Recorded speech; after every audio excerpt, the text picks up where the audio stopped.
அதுக்கப்புறமா நீங்கள் தமிழ்நாட்டில் மற்ற இடங்களில் பார்த்துருப்பீங்க.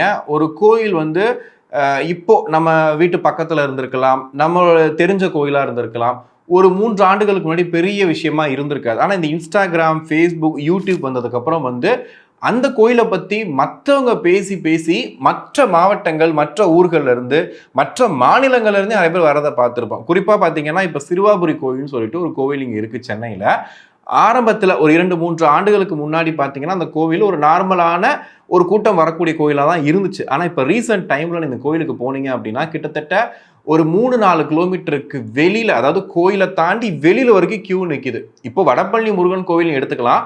அதுவுமே ஒரு காலகட்டம் வரைக்குமே வந்துட்டு எப்போவுமே ஒரு வாக்கின் உள்ளே போயிட்டு சாமி கும்பிட்டு வர்ற மாதிரி தான் இருந்துச்சு. ஆனால் இப்போ என்னவா மாறி இருக்குன்னு கேட்டிங்கன்னா, இப்போ நீங்கள் ஒரு டைம் செவ்வாய்க்கிழமை போகிறீங்க அப்படின்னா நீங்களும் வந்து ஒரு கிலோமீட்டருக்கு, அதாவது ஒரு 400-500 மீட்டருக்கு தள்ளி தான் போய் நிற்கணும். அதை தாண்டி இந்த சஷ்டி, விரதம் இந்த மாதிரி டைம்லாம் பார்த்தீங்கன்னா இன்னும் அதிகமான ஒரு க்ரௌடு வந்து அங்கே இருக்கிறத நம்ம பார்க்க முடியும்.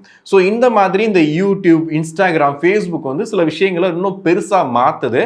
அதே மாதிரி திருவண்ணாமலைக்கு நடந்த ஒரு பெரிய விஷயம் என்ன அப்படின்னு கேட்டிங்கன்னா, ஆன்மீக சொற்பொழிவாளர் சிக்கண்டி கோடீஸ்வர ராவ் அப்படிங்கிற ஒருத்தர் என்ன பண்ணுறாருன்னா, திடீர்னு திருவண்ணாமலையை பற்றி நிறைய பேச ஆரம்பிக்கிறார். அதாவது நம்முடைய முக்கியமான நம்ம வாழ்க்கையில் ஒரு விஷயத்தை நீங்கள் பண்ணணும், நீங்கள் ஒரு விஷயத்தை அடையணும் அப்படின்னா கண்டிப்பாக திருவண்ணாமலை போய் பாருங்கள். திருவண்ணாமலை இருக்கக்கூடிய அருணாச்சலம், ஏன்னா அவங்க இதில் நம்ம இதில் அண்ணாமலையார் சொல்லுவாங்க, அங்கே அருணாச்சலம் சொல்லுவாங்க இல்லையா, அவரை ஒரு வாட்டியாவது வழிபட்டுட்டு வாங்க உங்கள் வாழ்நாளில் அப்படின்ற மாதிரி அவர் சொற்பொழிவை கொடுத்துக்கிட்டே இருக்காரு.